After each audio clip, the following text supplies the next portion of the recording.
Today I want to answer the question, is Ethereum ultra hard money? This is a meme that we've been seeing a lot online from people like Ryan Sean Adams talking about how Ethereum ETH will have a lower issuance rate than Bitcoin in 12 months from now. And so I just want to put this in context and so you can understand Ethereum's history and what this means going forward for Ethereum.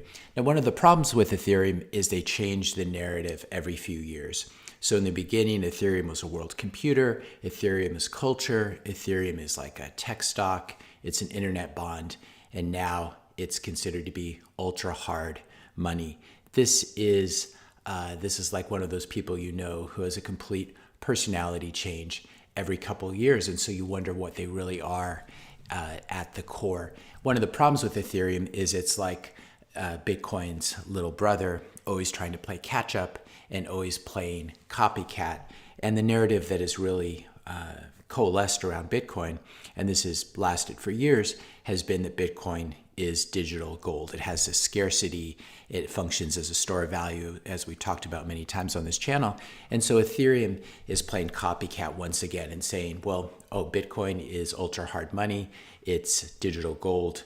Well, Ethereum is ultra digital gold or ultra hard money. And this is, I won't go into the prehistory of Ethereum because I did a whole video on that talking about Ethereum's dirty history. It's important to understand this context simply because Vitalik Buterin is still in charge of Ethereum, and understanding the history of Ethereum, including the pre-mine and the pre-sale, gives you a lot of insight into how the insiders at Ethereum behave. So Ethereum had a very large pre-sale and pre-mined. 62% of the current Ethereum money supply was pre-mined or pre-sold in a suspicious manner. Now they want to move to proof of stake, which basically means those insiders and those who are connected who got these big allocations at the beginning will be able to stake their Ethereum and earn even more Ethereum. This is just like the Cantillon effect in fiat, in the fiat financial system, where the rich get richer. So we talked about the pre-mine and pre-sale. I'll link to this video if you want all of the details, in which I go into just a little bit how too smooth the pre-sale was, and how it basically shows that it was a coordinated effort to sell Ethereum.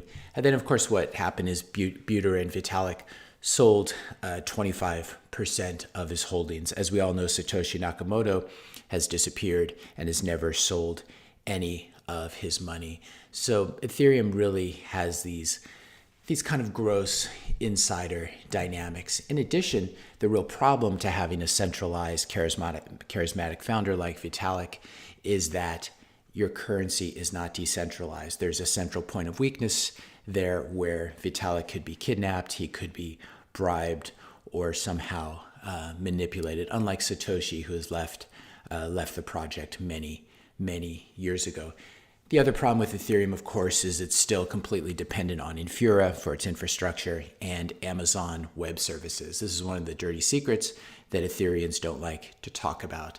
They pretend that it's completely decentralized, whereas all we need to happen if the US government wants to shut down Ethereum, they just place a call to Jeff Bezos. You turn off their access to AWS, and you call the CEO at Infura, and Ethereum stops working. The other problem, of course, is that Vitalik drives the monetary policy because he's the most visible founder and developer. Now, Ethereans pretend that Ethereum is completely decentralized, but then it slips out on websites like this that are even very pro Ethereum, how Vitalik is supposedly has no power, and yet he's attributed all of these actions and all of these powers in videos like this where he escalates.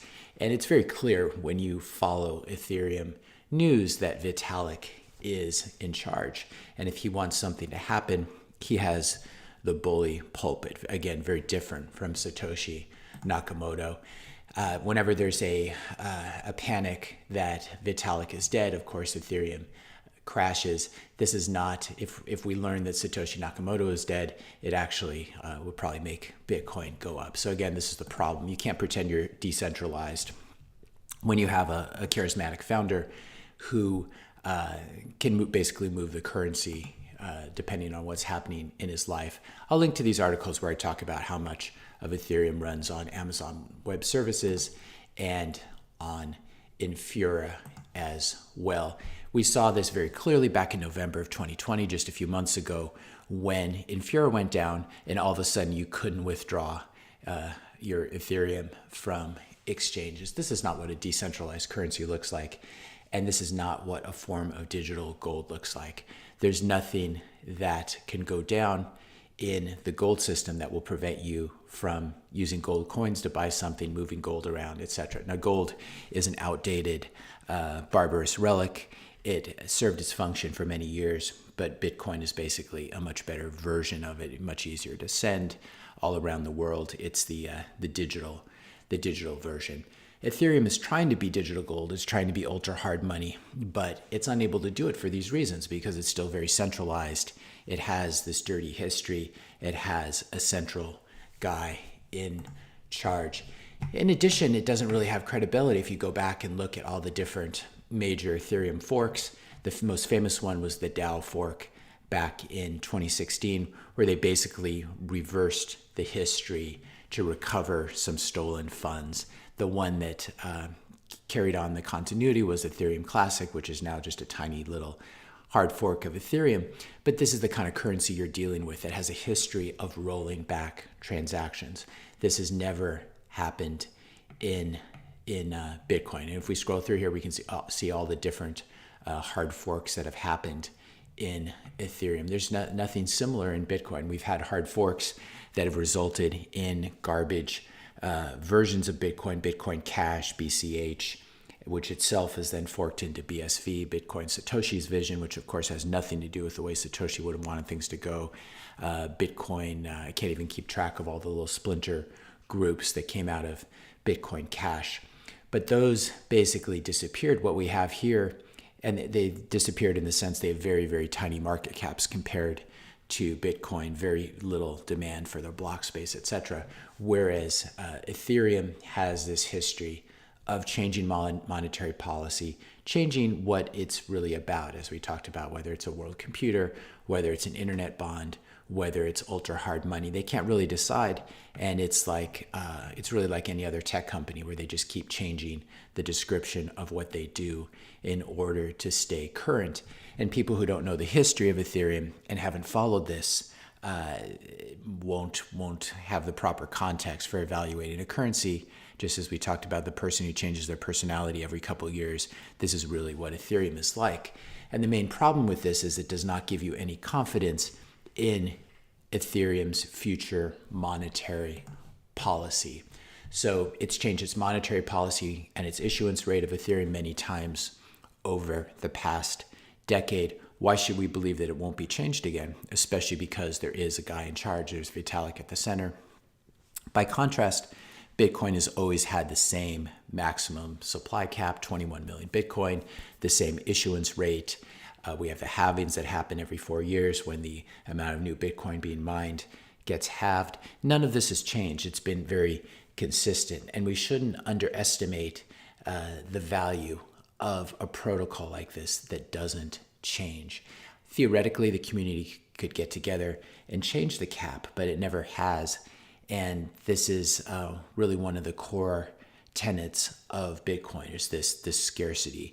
And there's no reason to think that Bitcoiners would ever vote for increasing the max supply or basically changing the code and doing a fork, simply because they would be diluting themselves. So Bitcoin has this consistent monetary history and monetary policy that Ethereum doesn't have. This year, Ethereum is ultra hard money, but who knows what it might be next year. If you want a very good store of value, you're much better off going with something that, rather than saying what it is, it's shown what it is over the past 11 years, that this is one of the basics of Bitcoin, this 21 million meme and the scarcity of Bitcoin.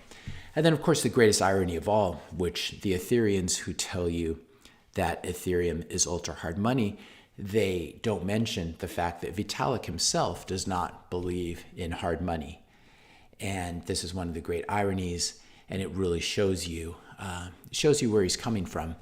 And so it's very difficult to say that Ethereum is ultra hard money when Vitalik himself does not believe in it. I'll just give you one example.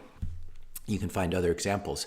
Here's a tweet from a couple years ago in which Vitalik is basically implicitly criticizing Bitcoin. The idea that, this is Vitalik speaking, the idea that an individual can have the immutable right to own a fixed percentage of all the world's money indefinitely, on the other hand, feels very oligarchic. This is the kind of thing that makes me mad. This is the guy who dumped 25% of his Ethereum, who did a pre-mine in which he printed his own money and gave himself a ton of it. And he's going to tell people what's oligarchic. Vitalik is the ultimate oligarch. He created the money printer. He printed up a bunch of money for himself and his buddies. And now he's going to go around and just pretend Ethereum is whatever it needs to be for the sake of marketing. So if you believe that Ethereum is ultra hard money, unfortunately, Vitalik does not believe the same thing. In fact, he's against the idea of ultra hard money. He's just like any other cantillionaire or cantillion billionaire who has access to his own money printer. And in this way, Ethereum is nothing like Bitcoin, which has that true decentralization. It doesn't have a founder in charge anymore, and it has the credibility of a consistent monetary policy over the past decade.